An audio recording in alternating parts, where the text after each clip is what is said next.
الله الله الله الله الله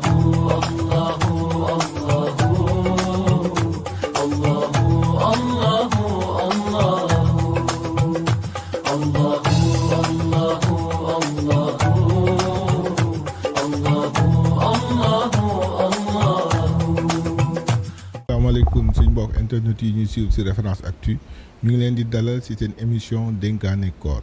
dénkaane koor nag dañ ko jagleel ci weer bu sell bi nga xamante ne yàlla moo ko may jullit yi tey suñu numéro bu njëkk ñu dem seeti suñu kilifa suñu waajur di nit koo xamante ne amal na Sénégal njëriñ waaye am na njëriñ bu baax pour sénégalais yi jullit yi pour ñëpp rek ñi nga xam ne ñu ngi yeewoo ci réew mi ñu xam ko mu nekk ci benn structure bu mag di Jamra ONG Jamra muy papa Mame Makhtar Gueye góor gi ñu ngi lay nuyu. waa ñu ngi lay fay nuyoo si soxo xanaa da ngeen may rek ma beral nuyoo boroom kër gi di ma mbokk ab taalibe Maam Góor Diazaka ndax Maam Góor sama digganteeg moom jiitu na lu bari existence su Référence Actu ndax dañuy partager valeur yu bari ndax taalibe la may taalibe effectivement yàgg nañ di jokkoo day ñëw kër ga man itam may dajeeg moom ci yenn béréb yoo xam ne bii li tubaab di wax rek nous avons des amis communs di ay ñu baax di ay kilifa kon nag Maam Góor cant ak ngërëm ñenn la di delluwaat rek di la ñaanal initiative bii nga jël taxawal plateforme internet bi di Référence Actu yàlla na ci suñu borom dugal loxoom yëkkati ko ca kaw yow ak équipe bi nga xam ne ñoo lay jàppale ndax bés ñëw ba ñuy naan la télévision la chaîne de télévision sénégalaise Référence Actu incha allah. incha allah yàlla mun na ko mais góor gi suñu laaj bu njëkk mooy yow nan ngay dundee koor. waa koor day xanaa di góorgóorlu rek di tënku ci jëmm ju tedd ji nga xam ne si moom la suñu borom jaarale ponku lislaam bu am solo bi te kooku la mu wax lu leer ndax ginnaaw bi nga xamee ni suñu borom baaxee nañu juróomi ponku lislaam yi di shahadaat bi nga xam ne mooy suñu prestation de serment pour mën a dugg ci diine ji mën nañ ko tuddee prestation de serment pour koo xam ne da nga newoon ca leneen bëgg dugg ci diine l'islam waaye ñun ñi nga xam ne dañu am sens juddoo ci ndey ak baay comme que ba ñuy doog a gane àdduna mënuñu wax shahadaat bi ashhadu an la ilaha illallah wa ashhadu anna rasulullah ilimaan bi ñuy tudd moo koy xutba ba pare li xam ko ci suñu nopp ñaareelu ponk bi di waxtu yu juróom ñetteel ba di joxe azaka ndax l'islam c'est une religion de solidarité et d'entraide ñeenteel ba di baat bii nga tudd tey di shahru ramadan woor weeru koor juróomeel ba di aji màkk bu ñu ko suñu wér-gu-yaram ak suñu poos maye ñeenteeli ponk bi nag suñu borom ba mu koy jox Seydina Mohamed pour mu laayee ñu ko biir ay kàddu yu leer la ci toftal dafa ni jëf ju jaam ji def yiw ba nga xam ne moom laa prévoir pour malaaka yërmande jagleel ko ko alors am na ci jëf yoo xam ne di nga ci am yiw bu tolloog fukki yoon sellaayu jëf ja yii da nga am yiw bu tolloog ñaar fukki yoon sellaayu jëf ja yii junni yoon mu ne ba mu des koor ñu ne ko lu tax mu ne koor màgg na ci man subhaanahu wa taala que xeeb naa ñuy xayma lan lañ ko war a fay ci yiw ñu ne waa kon aji ko oorkat gi noo koy fayee mu ne sama leeru bopp sama jëmmu bopp laa koy fayee ndax woorkat gi dafa wan ginnaaw lépp luy xeetu bànneex daal di noot ba kenam pour bëgg ma jege si man suñu borom subhaanahu wa taala moo tax lu ma ko fayee rek xeeb naa ko kon sama jëmmu bopp laa koy fayee moo tax na Seydina Mohamed wax ci lu bëree bëri ci hadiis bi ci ëpp solo nag nee na même indépendamment du fait que mooy ñeenteelu ponk diine ji te suñu borom biral ay yoon ngëneel li ci nekk yëpp Seydina Muhammad nee na même bu dul loolu sax woor leen ngir ngeen am wér te ba ma ko waxee yaa 14 siècle loolu nag dafa am lu mu déclenché ci man ba moo waral xëy na bés bu nekk nga jàng ko ci presse bi sans vouloir faire de la publicité seen confrère Vox Pop jox nañ ma une page entière ba koor gi commencé ba léegi ma di ci def ay contribution ak tamit di ci faram-fàccee ay résultats recherche scientifique ay nutritionniste ay naturopathe ay physiologiste yoo xam ne doontele bokk ñoom diine waaye ñu ngi dëggal li sang bu tedd bi waxoon yaa 14 siècle maanaam woor leen ngir ngeen am wér et effectivement ñoom gis nañu ne koor gi am na indépendamment du fait que santaane la ci wàllu diine waaye ñoom gis nañu ne am na lu mu amal njariñ suñu wér-gu-yaram ci wàllu hypertension artérielle wàllu nu mu tuddati cholestérol ñi seen deret bari ay yu niin ba maara détail yi bokk na ci liy jur AVC wàllu excès de sucre dans le sang alors yooyu yëpp science actuelle bi tàmbali nañ di dëggal la nga xam ne sanga bu tedd bi waxoon na ko yaa 14 siècle mais dañuy ñëw ci tàmbale koor bi dañu gis ni ba muy tàmbali ba suñu maam ja Mourchid Iyane Thiam génne àdduna tàmbali bi avant koor gi di ñëw rek gis neen commission bi kon akook amoon na coow maay jiitewul ñetti ñit taxaw ñu ñëwaat ba ngeen def ngeen bokk ci médiation bi ak ñoom Serigne Cheikh Ahmed Tidiane Sy Al Amine ba ñoom ñu liggéey ensemble mais ñu gis ni ba tey koor gi ñaari groupe la waa mardi ak waa mercredi comme ni ñu koy waxee waaye loolu est-ce que yéen ci taxawaay bi nga am est-ce que yéen a ngi ci liggéey pour nga xamante ni dañuy dem ba Sénégal dañu naan koor gi ñëpp dem ñu naan wori ñëpp wori est-ce que duñ fa dem wax dëgg yàlla xiiroo bi ak ŋaayoo bi ci wàllu séntu weer rek mënoon naa ñàkk maa ngi ci doon tooñ sa benn naataango bi ma invité woon Walfadjri ma ne ko téléphone bii nga teg nii sa kaw taabal bi xel mën naa nangu sax ñu di ko xëccoo ma ak yow ma naan la maa ko moom nga ne ma waxoo dëgg maa ko moom nangam waaye asamaan su ne yàmbalam séntu weer rek anu lu ci jar buuxante jaru ko alors yàlla nag def na que l'histoire nous a donné raison ndax ñun proposé woon nañu rahmatullah alayhi sëriñ Mansour si borom daara ji ba ñu fa jógee ñu dem Touba seeti sëriñ Sidi Makhtar benn projet bu fi Abdou Latif Gueye bàyyi woon ñu di ko le projet du conseil supérieur islamique parce que pays arabe yu bari noonu la ñu réglé problème mu wuute yi am ci jàpp ay date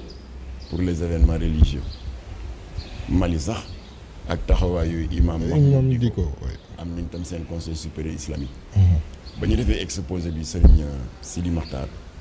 mu rafetlu woon ko loolu nee na moom loolu mooy itteem kon foo leen ci toll rek day leen ma rendre compte lu ma ci mën ci taxaw ci zahir ak baatin danaa ko def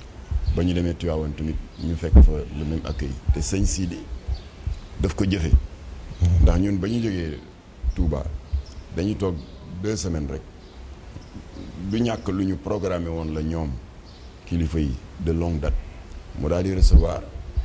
Serigne Maodo Sy Serigne Abdoulaye Sy Dabakh seen jàkkaarloo bi dafa daw yaram ba nga xam ne dama mujj jël vidéo bi posté ko sama page Facebook naka jekk sëñ Sidi Makhtar ba muy daaneel kàddoom ginnaaw bi mu yóbbantee Maodo ci kilifa Tivaouane yi di leen yeesalaati kóllëreem nee na ko boo demee ci say kilifa nga ne leen man sëñ Sidi Makhtar bala ma am jàmm xaw ma danaa ko fekke xaw ma duma ko fekke mooy bu ñu nee Touba nodd na Tivaouane dal di li xam bu Tivaouane li xamee Njaasaan dal di kabaru armal bu Njaasaan kabaree dégg nga Cenaba dal di tarisaar mu di ko toppee noonu ci waxin bu rafet mel ni ba taalif julli bi jeex ndeysaan. pour wane ne daal yéeneem mooy ñi woorandoo di koritandoo di tëbaskindoo loolu bokk ci lii gën a dëgëral baat bu tedd boobu suñu borom wax ci téeram yi innamal mu'minina iqwa te julli yëpp ay mbokkale alors donc loolu daal di dëggal ni weer woo ko jiitu kàddu yi ñu weccante woon ak moom ci suñu yéene ngir dekkal le conseil supérieur islamique je dis dekkal ndax am na ñeneen ñi fi doon jëkk dox mais c'est une longue histoire alors ñu gëm ni loolu ndekete dëgg la ci moom waaye malheureusement ñoom ñaar comme que ba ñuy wuy ji seen borom sorianto yi moo tax Jamra daal di xaw a nekk orphelin ci ay porte-voix ci wàllu suñu projet taxawal benn conseil supérieur islamique parce que bu ñu def ne conseil supérieur islamique bi séntu weer rek la déedéet dafay am ay taxawaay yu muy taxaw pour trancher des questions d'éthique et de morale bu juru wuute ci umma islamique bi dama lay jox benn exemple xam nga y a les mouvements féministes ñu ngi def ay jéego pour la légalisation de l'avortement am na ñoo xam ne ñoom jot nañ leen a convaincre ñoo xam ne kilifa lañ ci umma islamique effectivement fa ñu leen jaar te ñun ànduñu ci mooy bu fekkee ndaw si dafa nekk victime de viol ou d'inceste foofu lañ leen jaar ba ñooñu tamit facilement rek daal di tarxiis tomber dans le piège alors ba léegi la question n'est pas réglée il y a des pour mu di ñoom AGS maa ngi koy saluer au passage sama jigéen ji soxna Ndeye Amy Sakho et il y a des contre ñu mel ni Jamra ñu mel ni le comité de défense des valeurs morales bu Serigne Bassirou Mbacké Cheikh Astou Fall ak Oustaz Adama ñun ñoo bokk position ma ne tant que mu ngi am des pour et des contre l'État ne pourra pas trancher kon nag question yu mel noonu ak yeneen yu mel noonu avortement que yeneen war naa mën a nekk matière première pour que le conseil supérieur islamique bi bu ñu yàlla dimbalee ba këru diine yëpp d'accord ci parce que bàyyeeguñu ñoom Imam Massamba koor gee tax ñu jël tuuti pause waaye ñu dañuy continuer seen démarche bu ñu yàlla dimbalee ba këru diine yëpp am kàddu gu maase ne war nañ ko taxawal automatiquement dafay régler fi nga dugalee sa question léegi mu di question séntu weer bi mais en attendant ñun mënuñu dul rafetlu la proposition du ministre de l'Intérieur Antoine Diome parce que dajale na ñetti kàngam yi nga xam ne ku nekk taxaw nga ne mën a maay coordinateur commission bi dajale leen def benn proposition boo xam ne ku ne war nga ci mën a gis sa bopp daf leen ne en attendant lii këttani ne jon mooy weer wi nga xam ne dikk na ba noppi su ma sañoon man ministre de l'Intérieur ngeen boole seen ñetti commission yi ñu daal di am une commission provisoire boo xam ne kenn du ne maa koy jiite wala ma dem baa koy jiite wala ma sàmba waaye mu nekk benn une prise de décision collective gestion collégiale voilà boo xam ne loo leen décider rek ngeen tànn kenn comme porte-parole mu daal di ko jébbal askan bi kon loolu déjà début de solution la mais encore une fois ñun suñu yéene il faut que umma islamique bi am conseil supérieur islamique am conseil supérieur léegi dugg nañ ci koor gi yow maam Adama même maam Makhtar Gueye nan ngay dundee koor yow personnellement waaw yàlla dogal na kooru ren li ci ëpp damay tëju di bind rek parce que dama joxe kàddu ba noppi waa je le salue au passage le directeur de publication du populaire Daouda Diarra dama ko jox kàddu ba tax na xam nga une page entière nga war di ko bind tous les jours day metti bon dinaay génn di doxi samay soxla di def yi médiation je salue au passage maître El Hadj Diouf bi ma sa xarit nee na du ma ko fi defee alors donc temps bi ma daan am di dem ci conférence religieuse yi parce que j'ai reçu beaucoup d'invitations yoo xam ne Latif lañ ko daan jox waaye bi Latif wuy jee boromam léegi dañ koy éclater entre imam Massamba Diop ak man alors moo tax maa ngi jéggulu ci li ma jot ci ay invitation tey ci bari jot gi mayewul ma teewee ko ndax mooy li ma wax sànq dama joxe kaddu pour que journal boobu ñu ubbi benn rubrique bu ñu tuddee chronique Ramadan pour que le Seydina Mohamed waxoon il y a 14 siècles woor leen ngir ngeen am wér ma daal di ci ubbi ay xët ay tubaab yoo xam ne ay nasaraan lañu yàlla nattoo leen ñuy dëggal waxoon ba njariñu koor ginnaaw bi nga xamee ni suñu borom biral na ci téeréem que dafay lakk bàkkaar dafay yokk maxaama sur le plan spirituel tubaab yi daal di indi yeneen yi firnde yu wane ne ndekete yoo dafa bokk ci liy gën a dëgëral ak liy gën a suuxat wér-gu-yaram. alors loolu moo waral sama koor comme que da nga may laaj ni ma koy dundee. damay tëju di bind rek. da ngay dund mais maam Makhtar Gueye am na une histoire particulière ak koor. comme ñëpp quoi war nga am benn histoire boo xam ne moo lay lii ak weeru koor. ak weer bi waaw. waaw moo di maa ngi remercier président Abdoulaye Wade parce que lii may nettali nii ba ma jeexalee suma njàng bitim réew en Belgique parce que fa laa ko doon bindee. dama fa amoon ay jataay yu bari avec ay borom xam-xam ay nutritionniste ay physiologiste ay naturopathe ay ayurvédiste. Ayurveda c'est la médecine traditionnelle indienne. alors bi ma ñëwee nag ma ne lii comme que mosuma dégg ku wax lu ci jëm fii ci Sénégal. lu dul rek koor gi lii la ko yàlla tëralee soo wooree ba yàgg nga tey ko dog bu yowmal xiyaamee malaaka bu ñuy wax xaw ma lan doxtul bu njàng dañ la dugal ci bërigo bu am goudron bu ñu baxal mu dugal la ci yeew la ak seen dugal ba nga seey ñu génnaat la dekkalaat la alors man ma ne nag il faut ñu indi. waaw beneen façon beneen aspect. pour nit ñi bëggal koor seen bopp. et non que nit ñi di koor par titre ak terrorisme intellectuel bi nga xam ne yenn prédicateurs yi ñu ngi koy def parce que man dama contre cette façon de faire de la prédication. nit ñi dañu war a fexe ba ñu bëggal seen bopp. juróomi ponk yi. ndax suñu borom buuru yërmande la du buuru terreur. alors moo tax nag ma daal di ne comme que dañuy dund benn époque. boo xam ne tout est vérifiable scientifiquement. te njariñu koor yàlla dogal na dans des maisons de cure de jeunes yu nekk Belgique yu nekk France yu nekk Allemagne ak Suisse am na yu ma ci visité vérifié nañu ça c'est bien fait au niveau du Ramadan. alors moo taxoon nag ma ne bu ma ñibbisee Sénégal il faut que ma bind ci. alors nag kon nag livre boobu. bind naa ko président Abdoulaye Wade boole ma avec un imprimeur boo xam ne tiréel na ma ci lu bari waaye malheureusement première édition bi xuy xamante rek la def jeex tàkk ba am na ñu bari ñu ma doon laaj ndax disponible na ma ne leen disponible xanaa commencé waat di ko bind beneen édition di ko enrichir alors beneen édition bi nag li tax mu am njëriñ mooy damay aborder pour la première fois la dimension métaphysique du jeûne. c'est-à-dire lan moo waral suñu muxaddam yi ak suñu yenn kàngam yi nekk ci diine ji bu ñuy dugg xalwa di woor am na lu ko waral. ak tamit lu tax Cheikh Ahmadou Bamba doon digal taalibe yi lu muy bon ci weer wi dañ si tànn ay quelques jours yoo xam ne dañ koy woor. lan moo tax Seydina Mohamed ci boppam daan farataal di woor altine ak alxames. alors yooyu yëpp moom la ñuy wax la dimension métaphysique du jeûne. ci édition bii di ñëw incha allah. dinaa ci dugg faram fàcce ko bu baax pour ñu xam ne lii ñu yàlla jox. benn instrument extrêmement puissant. boo xam ne dafay propulser suñu évolution spirituelle. ba yéege ñu ci maxama boo xam ne dana fekk si baat bu tedd boobu mu waxoon ne inna lillahi wa inna ilayhi rajiun maanaam yéen jaam yi ci man ngeen jóge waaye ala kulli alin ci man ngeen di dellu waaw parce que ñun yàlla daf ñuy bind ci perfection. waaye nag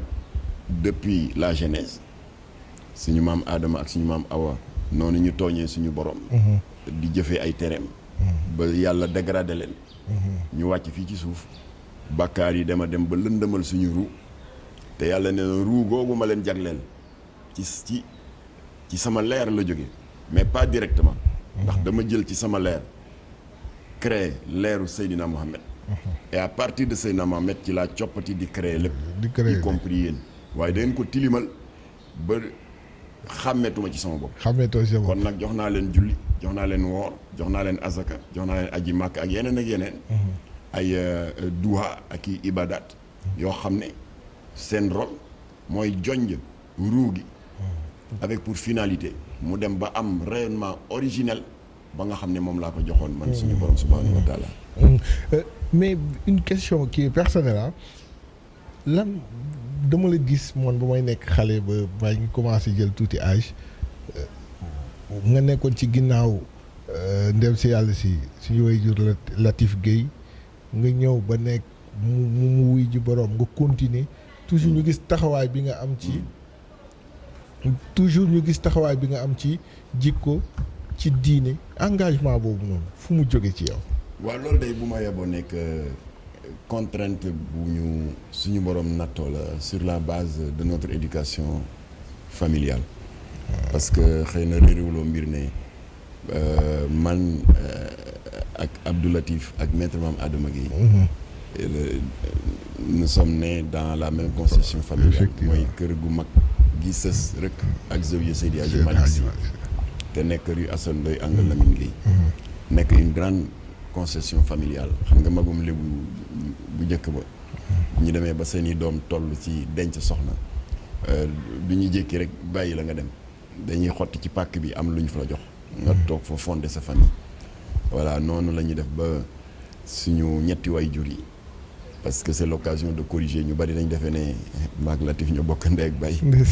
waaye baayu maître Mame Adama Gueye ñi di ko wax Alaaji Maxtaar Gueye ki ñu ma tuddee baayu Latif ñi di ko wax Abbas Gueye ak suma baay di Alaaji Malick Gueye ñetti way jur yooyu ñoo bokk ndey ak baay ñoo dëkk dans la même concession familiale moo tax nag man ak Latif ak Adama ñoo juddundoo dans la même famille alors donc kër ga y a deux contraintes yoo xam ne kenn mënu ci woon mucc ba doo fonk diine d'abord Zawiya Seydi Hadji Malick waaw sës rek ci kër gi ak suñu kër tisbaar ak takkusaan ak timis ak gee dafa mel ni ci biir kër ga lañ ko doon defee et puis ca biir kër ga ca cour ba suñu waajur dañ fa sancoon benn daara alxuraan ko boo xam ne yàlla na ko yàlla yërëm Serigne Dieye moo ko jiite woon alors daara ja nag am benn succès boo xam ne ci quartier bi ba ñu bari ñu dëkk kër ñoom Samsidine avenue rue Carnot daan fa ñëw di fa jàng si waa kër Amadou Assane Ndoye ñëw di fa jàng si waa kër Vieux Alsane di ñëw di fa jàng si mu am succès bu rëy voilà ñun ñëpp nag fa lañ ñu tàggatee ci wàllu xaalalaahu yàlla nee na donc ñun ñëpp jàng nañ alxuraan xaala rasulullah ci addis yi yonent bi nee na alors nag nous avons grandi dans cette atmosphère effectivement alors loolu tax nag ba ñu demee nag ba dëgër ba toll ci war a jël des responsabilités ngeen continuer lekk bi quoi familiales ñu daal di jékki rek daal di ittewoo di xeex lépp loo xam ne dafay raam te nar a tilimal malaanul islam su ko defee taxawaay ba way jur yi amoon pour bañ lu ñaaw ak lu yàq jikko yi alors ñun on s'est retrouvé contre notre gré dans cette dynamique là alors moo tax nag xeex yi ngay dégg nga nekk ci lépp loo xam ne ñu ngi koy xeex sosuñu fi dara créé wuñu dara wootewuñu tarixa wootewuñu daayira waaye nag dañu jàpp ne rek mag ñu baax ñi tudd Touba Tiwaawan Njaasaan Canaba Ñaseen Medina Baye Laayeen famille omarienne ku ci nekk ci ñoom bi ngay laata wuy ji sa borom jëf nga bàyyi fi bind nga bàyyi fi wax nga bàyyi fi kon amu fi dara lu des si mën a tàmbaliwaat kon ñun taalibe yi ñun njaboot gi le meilleur service qu'on puisse rendre à ces icônes religieuses là moo di sàmm ndono lu rafet liñ fi bàyyi ñu sàmm kon nag suñu taxawaay mooy sàmm ndono la waaw yàlla na ndono bi sàmm ñu ñëw ci benn point bu am solo mooy koor wax nga ko l'islam diine solidarité la ñu gis sénégalais tabarkal la ñi ngi ci solidarité bu taxaw bu baax foo dem ni ñaa ngi séddale ndogu ni ñaa ngi joxe ay ndimbal même si parfois dinañ décrier nu ñuy joxe ndimbal ba pare di ko filmer waat mais le constat mooy la solidarité musulmane sénégalaise c'est désorganisé mais loolu est-ce que yéen a ngi liggéey pour teg benn solidarité musulmane très organisée ba nga xamante ne néew di doole yi dinañ jot ci li ñu war a jot te coono du am dara du am. waaw li tax mu laaj organisation c'est que dañuy dem ba politiser ko. waaw ndax léegi da ngay gis un homme politique comme que élection locale yaa ngi jege. defar ndogo mu jékki-jékki def lu mu mësul def. dem ci benn quartier fekk précédemment annoncé na ko ci presse bi. waaw diw mu ngi woo ilimaan yi délégué de quartier yi yu gox sàngam ñu daje bërëb sàngam dafa bëgg a barkeelu ci koor gi. ci wàllu kii suukaru koor ak yooyu place ba fees del mu woo caméra yi mu woo télé yi kon ana yàlla def discours politique am et cetera dal di joxe dafa am ku ma ci woowoon responsable lu Jamra la nee ma nu may def ma ne ko jëlal loolu mu lay jox moomu ko waaw ndax alalu askan wi la léegi nag puukare beeg yooyu nag digganteem ak yàlla bul toppatoo loolu comme que dafay mbubboo koor yi politiquer ko pour am une notoriété ak un positionnement politique par rapport ak échéance yi di ñëw loolu digganteem ak boromam la ndax yàlla bëggul ku fab ponk lislaamam yi di ko politiquer waaye bu yëkkee ndimbal jox la te yow nga nekk un nécessité te sàccoo ko njublangoo ko jëlal nga yóbbu alors loolu mooy première conséquence manque d'organisation de cette politique de solidarité deuxième conséquence yi moo di nga gis ku am yéene dimbali waaye amul bunt bu mu jaar voilà moo tax nag c'est l'occasion ginnaaw bunt boobu nga ma joxoon pour ñu yeesalaat suñu revendication pour la mise sur pied du conseil supérieur islamique alors bunt la pour ñun également ñu wax ne que conseil supérieur islamique bu taxawee dinañu mën a am position wu nos confrères de Zakat House bi nga xamee ni bi ci wàllu solidarité ñoom wane nañ le bon exemple non seulement ci koor gi waaye gis nga bu tabaski jotee les carcasses de mouton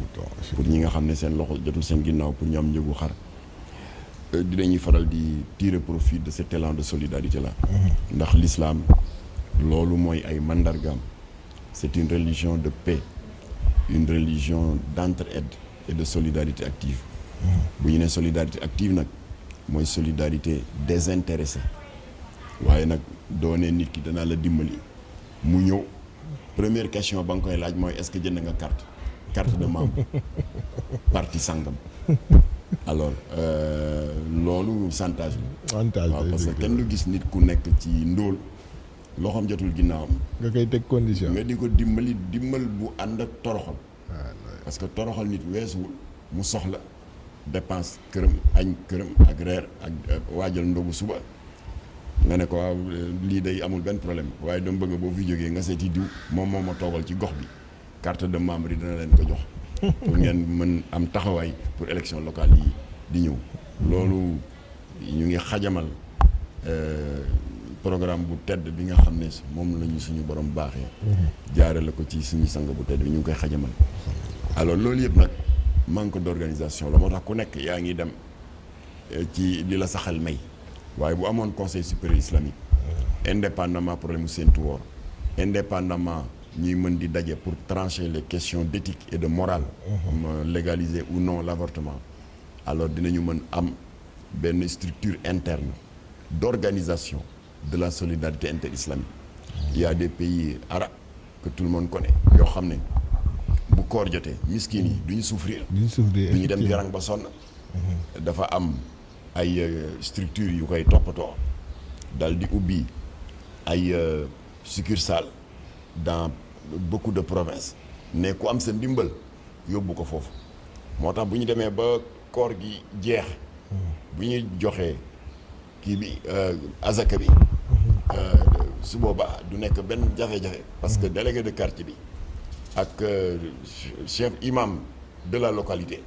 fekk yor nañ listimu famille yi néew doole ñooy dem discrètement yóbbul la ko sa kër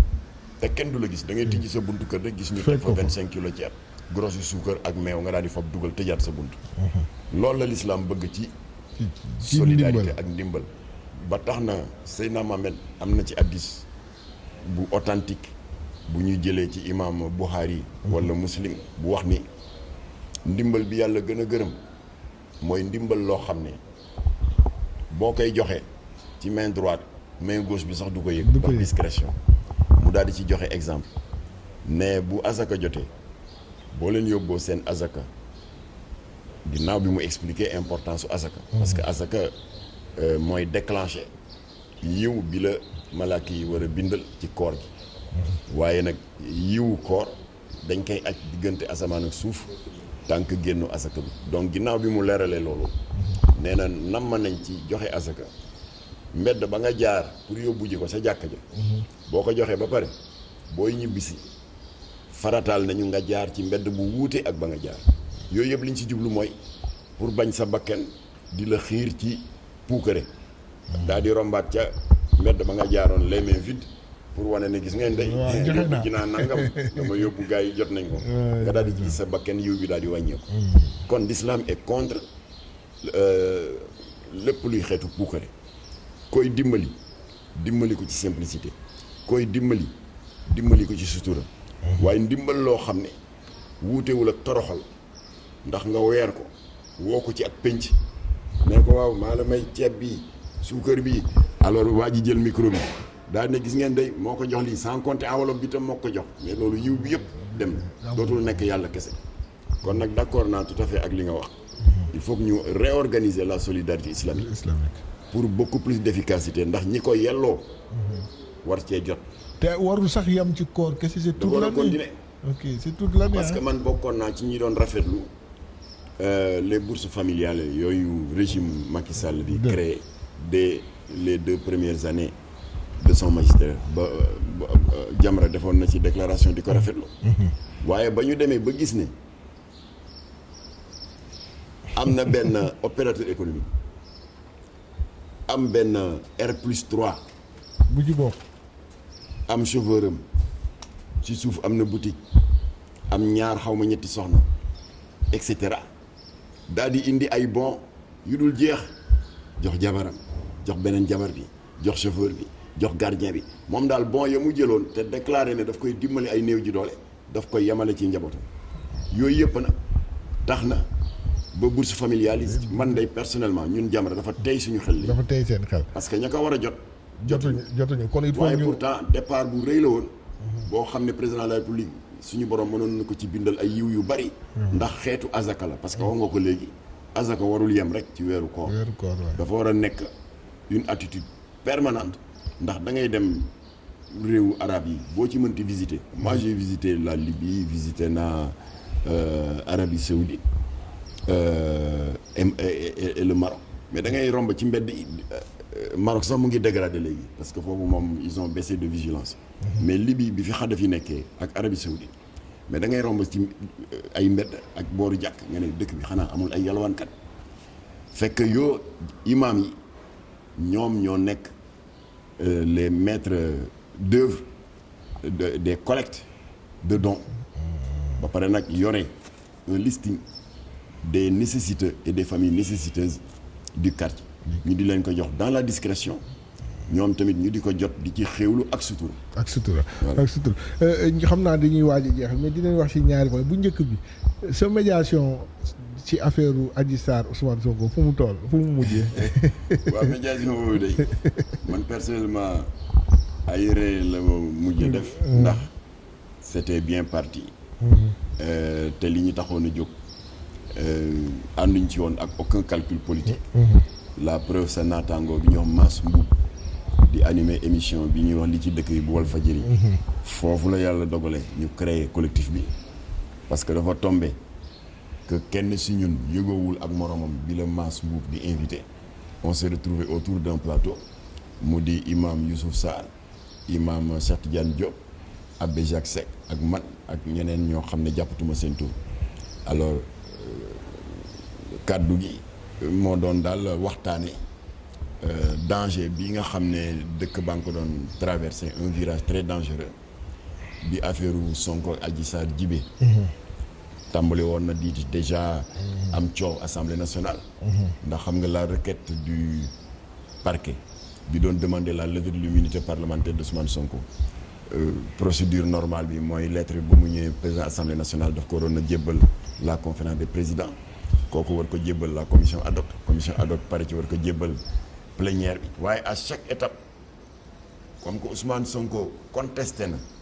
et il a ses raisons parce que c'est un parlementaire joxe na ay raisons la transparence et la légalité de la procédure alors coow li yemul woon assemblée non seulement député yaa ngi fa doon tamante ndëmb ci anam gu ñaaw ñu di ko retransmettre ci réseaux sociaux yi ak ci télé yi waaye coow la dafa amoon ay jeexital ci biti ay xeex yu bari am na si cité Kër Góor yi Ousmane Sonko dëkk xeex yu bari am Malika ay xeex am ci banlieue bi ak ci yeneen alors donc ba émission ba jeexee ñu daal di taxaw nag daal di ne lii di xeeñ daal neexul et te jóg daw ca ba ngay amee tànk alors kon kenn ci ñun daal di ne est-ce que dañu war a yem rek ci théorie bi est-ce que duñ ko war a jëfe ñëpp ne lii de war nañ ko jëfe ñu ne kon nag nañu taxawal ce qu'on appelle le collectif des médiateurs religieux pour la préservation de la paix civile. Alors comme que kuréel boo gis il faut que mu am un coordonnateur jàkk joo gis foog mu am imam man ma proposé la ne au lieu ñuy nommer un coordonnateur ni ko syndicat yi di defee parti politique yi ay qui est pour qui est contre nañu def par consensus rek te consensus weesuwul Abbé Jacques Seck bii nga xam ne moo ñu mag ñun ñëpp parce que maa ngi koy souhaité bon anniversaire ren lay célébrer ses 87 ans moom yellu na pour jiite ko noonu daal lañ ko jiitalee noonu daal la ñu jëlee décision séance tenante avant ñuy génn studio bi ma daal di woo soxna Ousmane Sonko madame Diamanka voilà mu daal di ñu kaleel audience bi dès le lendemain ñu daal di dem kër Ousmane Sonko le 27 le samedi 27 février wax ak moom waxtaan bu yaatu de 16h à 17h30 ça veut dire que la ñu doon wax ak moom itteel na ko la preuve ñun ba ñu egsee fekk nañ ay kilifa yu ñu fa jiitu les ministres Mamadou Diop Decroix ngi toogoon le ministre Habib Sy waaye Sonko daf ñu jox priorité waaw parce que nee naa lii ngeen di waxtaanee ak man tey ñor na ma waaye nag tubaab dafa ne une médiation pour être crédible doit être à équidistance des parties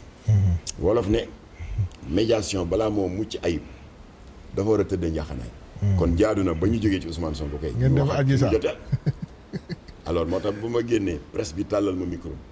ne seen waxtaan Ousmane Sonko nu mu demee ma ne leen mënaguma leen wax le contenu parce que ñun waruñoo jeng comme que dañuy dox tànku jàmm nii ñu mayee nopp Ousmane Sonko Adji Sarr aussi elle a les mêmes droits que Ousmane Sonko ñun war nañ ko may nopp Adji Sarr Sonko ëpp ko ay droits Sonko tamit Adji Sarr ëpp ko ay droits ñoom ñëpp ay doomu réew mi lañu jeexi jaaxa dox na seen diggante ñun ñu sol suñu dàll pour seet ni ñu mën a def pour limiter les dégâts déglu nañu Sonko kon yéen presse bi mën nañ guñu leen wax dara tant que jokkoo ñëw Adji Sarr El Hadj Diouf naka la dégg loolu rek def conférence de presse et du fi amee sa xarit El Hadj Diouf maître El Hadj Diouf non Makhtar Gueye demal toog dem leen jiite jàkk yi ku leen topp dem leen ci seen i jàkk ak ci église yi ndax ku leen topp kon dafa mel ni le rôle des magistrats le rôle des avocats amatul sens kon autant dissoudre la justice wax alors ñun sa ëllëg sa ñoom ñu mandaté ma def déclaration ma ne ko El Hadj dama bëgg nga xam ni xam nga ko sax waaye dama la koy fàttali depuis que le Sénégal est Sénégal lii la ñu aadoo mooy chaque fois bu jiixi jaaxa amee ci langue politique bi wala mu am une crise politico-judiciaire que justice bi def liggéeyam certes waaye terewul ci beneen wàll ga ay kilifa aada kilifa diine ñoom itam sol seen dàll pour limiter les dégâts au niveau social ma jox ko benn exemple ma ne ko exemple yu bari na waaye coup d'état bu 17 décembre 1962 bi ñu tuumaloon le président du conseil donc l'ancienne appellation du poste de premier ministre Mamadou Dia dëkk bi ñëpp tiit parce que y avait deux corps d'armes qui pouvaient à tout moment s'affronter parce que Mamadou Dia avait sous ses ordres la gendarmerie Senghor en tant que président de la République il avait sous ses ordres l'armée ba pare ñu teg loxo Mamadou Dia parce que il s'était opposé au vote de la motion de censure à l'Assemblée nationale ay gendarmes dem fa jàpp ay députés prisonniers waaye terewul moom armée bi benn détachement de commando dem nañ résidence am bi nekk Médina jàpp ko tëj ko alors kon donte la yoon a ngi doon def liggéeyam mais dëkk bi kenn nelawatul parce que la ñu doon craindre mooy les partisans des uns et des autres mu dem basculer ci guerre civile waaw te gendarmerie ak armée bu ñu jotee kan moo ciy loru ñun baadoole askan wi wallaay ñun population civile yi alors moo tax nag donte les justice a ngi doon def liggéeyam ca wet ga ay mag ñu baax ñu mel ni maam Thierno Seydou Nourou Tall mag ñu baax ñu mel ni sëñ Fallou Mbacké mag ñu baax ñu mel ni sëñ Abdou Aziz Dabakh jóg dem seeti de hauts gradés de l'armée wax ak ñoom di mocc jógee fa dem seeti des officiers supérieurs de la gendarmerie di dox guddi di dox bëcc di mocc di sotti ndox ba yëf yi sedd guy ba benn bal tàkku alors ma ne ko nag de la même manière ñun ñëwuñu pour nangu sa salaire avocat ñëwuñu pour nous substituer à la justice neewuñu bu ko justice àtte waxuñu loolu dañu ne pendant que justice a ngi def liggéeyam te nangul nañ leen loolu parce que seen liggéey la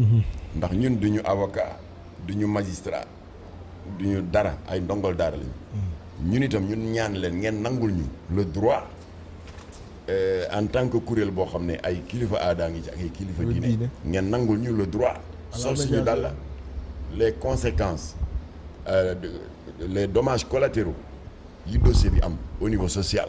ñu atténuer les effets loolu rek la te seen i njaboot a ci loru te njaboot gi yëpp voilà rawatina ay du yem ci boppu borom ndax boo amee benn kër bu nekk fële sa bopp koñ ba di tàkk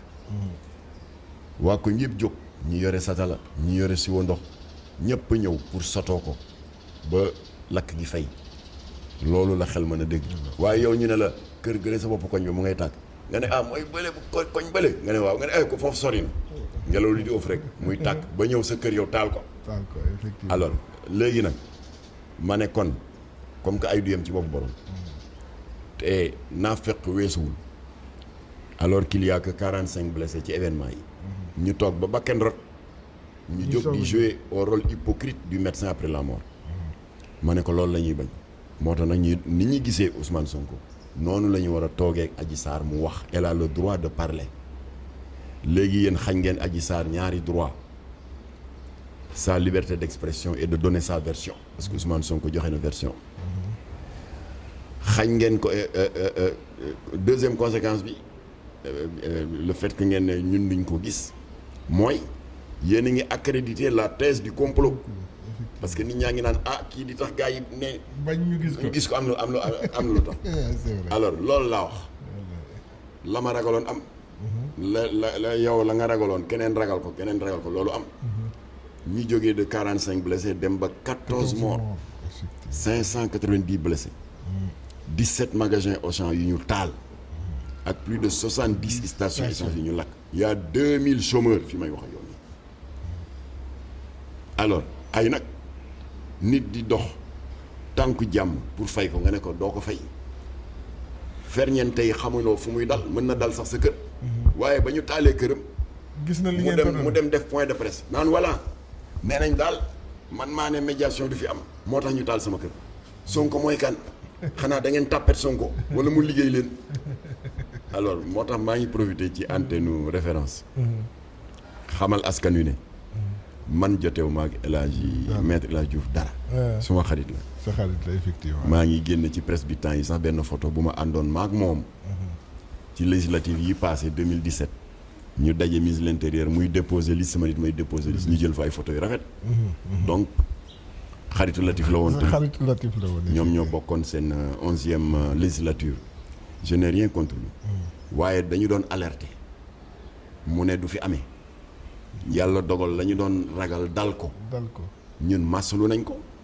waaye waxuma ne li nga opposé wu ci médiation yi moo tax mu dal dama ne rek ay du yem ci boppu borom te ñu ngi delluwaat di la ko masalu te di la ñaan itam loolu nga wax ne da ngay def un devoir de réserve comme que dossier bi dafa nekk en instruction waaw kon loolu nga wax itam ñu ngi ñaan ñi nga lay ñaan ñëpp itam ñu tënku ci loolu waaw ñu bàyyi yoon def liggéey parce que lii am na ba noppi ñu ngi massalu njabootu ñi ci seen i bakken rot di massalu ñi ci amee gaañ-gaañ 590 alors léegi nag bi nga xam ni mission le collectif des médiateurs religieux pour la préservation de la paix civile Ferenkulaayu na Jamra dafa jël le relais pour seeti les blessés parce que Jamra dafa am des bailleurs de fonds traditionnels ay nitu diine ay opérateurs économiques yu tàmm daan ñu jàppale pour ñu financer suñuy conférence religieuse yi ñuy faral di def weeru koor te Abdou Latif Gueye daan ko animé. Voilà ak mbas mi ñooñu dañu contacter Jamra ne daal bu ñu sañoon la ñu daan def ci œuvre de bienfaisance ci koor gi ñu réorienté ko vers les blessés. waaye nag ba ma jotee rapport Croix-Rouge ma gis ne 590 blessés la il est matériellement impossible def le tour de 590 blessés segg nañ ci une trentaine. voilà ñooñu ñoom ñooy nekk les bénéficiaires du soutien de ces bienfaiteurs de l'islam yi nga xam ne dem nañu dans la discrétion sans rajo sans télévision sans journaliste xam nga daf ñuy fekk si ci sellal azaka bi ñu doon wax. alors dem yóbbul leen azaka yóbbul leen suukaru koor. kon nag ñi def loolu Jamra ngi profité ci antenne Référence Actu bi nga xam ne sama mbokkab taalibe maam Góor Jazaka moo am initiative bi. alors ñu ngi ciy profité gërëm opérateur économique yooyu nga xam ne bugguñu sax ku tudd seen tur tellement que lii ñu def nee nañ dañu bëgg mu nekk yàlla kese kon nag yàlla na leen yàlla fay yiw jëf ju baax ji ngeen def yàlla na ko yàlla gis. mbokk mi itam maam Góor Jazaka ñu dellu rek di ko ñaanal ndax moom fépp fu réew mi soxlaa apaisement eh bien kenn du dem mu des. bien que ci réseaux sociaux yi gis naa gars yi di ko song bu baax. waaye itam maa ngi koy gërëm ci yaatu dënnam. parce que gis naa ne du mer. waaw initiative bu mu jël rek cooy léegi tir à boulet rouge yi dal. waaye mu ngi ànd ak yaatu dënn. mu ngi ànd ak dal kon jiitu da ngay yaatu dënn. mais fii beneen question rek en une minute. sa médiation Marème Dial ak waa Marodi foo ci toll. waaw loolu day sa naataangoo yi nekk sunu bës defe naa. dama taal sama kii rek Facebook. gis ay gars nee ma daal sunu bës daal def nañu benn page à la une. wax ne dafa am beaucoup d'internautes yu doon solliciter médiation Jamra dans le divorce Massamba Ndour le patron de Marodi et Mariam Dial bu maîtresse d'un homme marié Mariam Dial de son nom d'artiste. alors gars yi ne dañu bëgg a Jamra dox ci tànkul jàmm ma ne leen bàyyi leen tooñ ñun Jamra ñun ñoo jóg song maîtresse d'un homme marié pas pour xañ leen ñuy gagner leur vie di dàq seen wërsëg dans des productions audiovisuelles waaye dérive yi ci am dañ doon dénoncer waaye ñun jóguñu songa leen pour leur rendre la vie difficile wala pour faire de l'acharnement et je prends la famille de Cheikh Tidiane Diop yàlla na ko yàlla yërëm bu daaree Kocc à témoin ñun Cheikh Tidiane daf ñu daan laaye biire di ñu associer dans sa réflexion ci yenn scénario yi benn bi ma fàttiku rek un scénario qui parlait de la drogue. Latif Gueye liggéey na ci ba bi RTS diffusé les 12 épisodes am na des effets inattendus am na xale yu bari yu ñëw Jamra mais dañu bëgg a bàyyi yàmba ndax li ñu gis ci série bi dëgg yàlla koo xam ne àddunaam ñëpp ko gërëmoon mu nekkoon un cadre bëgg jabaram bëgg ay doomam am diine correct set waaye am bés rek mu daje grand xaw ma grand Diop mu dugal ko ci affaire bi. série bi wane àddunaam nu muy dégradé mu naqari deret commencé di saaga et tout ba mujj gi sax il a perdu son emploi à cause d'un taux d'absentéisme extrêmement élevé alors ay xale ñëw ci Latif ne ko ñun dey man dey damay tuxu l'hôpital man dey damay laal lii waaye daal lii ma gis ni drogue di def nit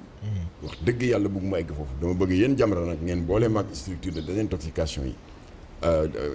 ñi dimbali ma génn ci ma ne leen voilà une série qui a atteint son double objectif moo di d'abord nekk na le reflet d'une réalité de la société sénégalaise parce que kenn ñemewul weddi ne drogue def na dégâts yi dul jeex ci Sénégal ci étudiants yi ci jeunesse bi waaye daf ko articuler moom Cheikh Tidiane Diop autour d'un scénario tellement intelligent que xale yi ku ko seetaan jële ci jom jële ci la volonté de sortir de l'esclavagisme du yamba. Or maîtresse d'un homme marié bi ma recevoir Massamba Ndour fii ñëw na fii et je l'en remercie parce qu'il n'était pas obligé de le faire le patron de Marodi ànd ak scénariste bi Calista Sy qui n'était pas obligé de venir waaye visite de courtoisie la boo xam ne maa ngi koy rafetlu loolu laa leen wax ma ne Calista yow li nga bind ci maîtresse d'un homme marié tu n'as rien inventé da nga jël seetu rek teg ko muy refléter des réalités de la société sénégalaise li nga wax am na l'infidélité conjugale am na am jëkkër am ñetti far am na ak sama compagnie gii les tontons saay-saay yi déclaré seen jabar waaw suñu directeur nee na week-end bi di ñëw dañuy war a dem Saly dañ fay def séminaire fekk du dëgg maa ngi jox rendez-vous xale boo xam ne mat na ma sax doom luyel ko benn appartement di njaaloo guddi ak bëccëg ma ne ko kon yii nga wax ci maîtresse d'un homme marié am na mais da nga ko articuler autour d'un scénario pervers de sorte que xale yi bu ñu ko seetaanee jëli ci ñàkk jom c'est pour cela qu'on vous a combattu alors déposé nañu plainte je rappelle ici que li tax ma ne acharnement amul mooy notre combat contre les dérives audiovisuelles commencé wul ci maîtresse d'un homme marié commencé wul ci infidèle mu ngi commencé te dinaa la ko yónnee nga def ko PC ci sa montage mu ngi commencé ci suñu jàmmaarloo ak canal Horizon effectivement dinaa la yónnee marche ba ñu defoon le 19 août 2000 pour dénoncer une série perverse boo xam ne tur wi rek àtte na boppam ñi di ko wax confession érotique alors benn tubaab bu ñàkk teggin jiite canal qui n'avait même pas voulu nous recevoir ñun ñu jóg def marche au terme de la marche ñu jël mémorandum bi jox ko ministre de la culture qui était le ministre de tutelle il est vivant mu ngi may dégg Mamadou Diop Decroix ñu wëlbatiku dem seeti le président du HCA c'est l'ancienne appellation du CNRA au conseil de l'audiovisuel ndem si yàlla si l'éminent magistrat Babacar Kébé ñaari kilifa yooyu ba ñu dajee le président du HCA ak le ministre de tutelle jox ñu dëgg pas pour bëgg lu neex Jamra waaye Jamra dafa indi ay preuves ne confession érotique bu canal ñu ngi koy dawal dans les heures de diffusion en clair parce que xam nga canal yoonu kenn new ci parce que c'est une chaîne privée et cryptée waaye nag bu ñu fàtte ne entre 18h et 20h dañ ko daan maye abonné ou pas créneau boobu la canal jël pour jàllale fa caay-caayam alors ñu jox ñu dëgg daal di wax canal arrêté le série parce que mu ngi yàq suñuy valeur mu yàq fa tubaab bi bañ ñu ne ko épisode boo jàll rek ñu fëggal alamaan mu jàll épisode gars yi fëgg ko 3 millions d'amende ba pare coupé série bi loolu c'était le 19 août 2000 ça fait 21 ans boobu ana jigéen ñi di cëppi-cëppi ci maîtresse d'un homme marié ab ji ci bari ñu ngi doog a fer namp booba alors mënuma citer yëpp je fais les grandes étapes en 2010 notre ami Sidi Lamine jot nañu ak moom parce que da doon jàllale une production qui s'appelle le business du sexe jéggi dayoo jarul sax may dugg ci détails yi alors ñu porte plainte temps yooyu présidente CNRA Nancy Ndiaye moo fa nekkoon mu jox ñu dëgg gars yi ne ko arrêté mu ne arrêté wuñu mu ne épisode bu jàll amende financière mu jàllale benn gars yi dóor ko 5 millions d'amende mu ne fayuma gars yi ne ko ayoo fay daal di wooy les techniciens de l'ARTP agence de régulation des télécommunications et des postes ñu ñëw pour dagg signal bi mu daal di ubbi tiroir bi jël benn chèque yi def 5 millions xam nga xajoon na fenn en 2015 Sen TV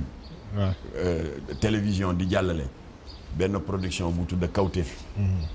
boo xam ne ay dagg yi saaga ndey rek ci ne à des heures de grande écoute nga toog say doom ak say kii ñu daal di déposer plainte jamono boobu Babacar Touré moo fa nekkoon mu jox ñu dëgg ñu arrêté série bi alors 2019 il y a eu maîtresse d'un homme marié ñu daal di déposer suñu plainte itam toujours selon le même principe tout en encourageant l'État à soutenir la production audiovisuelle ñu demande État mu def preuve de vigilance pour que dérive ba ñam alors ñu gagné ba ñu gagné ñoom ils ont pris l'engagement que épisodes yi ñëw dinañ ko corriger daal di dindi toutes les obscénités kon nag ci gàttal maîtresse d'un homme marié ak infidèle dañu am mise en demeure mooy sursis autrement dit bu ñu defee moindre dérive rek sanction yi moo dal seen kaw voilà kon kooku mel noonu di nga jaar ak moom foofu ba pare di jóg naan yaa ngi def médiation voilà mais c'est pas grave boole woon ci waxtu jeex na xanaa rek ñu bàyyi la nga tàggoo bu waaw tàggatoo bi daal mooy rafetal tànk yi ngeen dox te xam ne dëkk bi ñun ñëpp a ko bokk te leneen xaju fi lu baax kon nag yàlla na suñu borom dàqal réew mi seytaane yàlla na suñu borom sàmmal na suñu kilifa diine yëpp laa wax nag ahlu sunna ahlu tasawuf ak ahlul bayt ñoddi seeni fante mu ànd ak wér yàlla na suñu borom def jàmm ci réew mi laqal ñu Sénégal fu yàq yeegul asalaamaaleykum wa rahmatullah waaleykum salaam wa rahmatullah mu nekkoon maam Makhtar Gueye nekk suñu gan ci ndénkaane koor ñu amoon plaisir bu rëy di taseeg moom fii nga xam ne ci biir këram la di leen dig daje yéen ñi nga xam ne yéen ñu suivre sur Référence Actu ci beneen daje.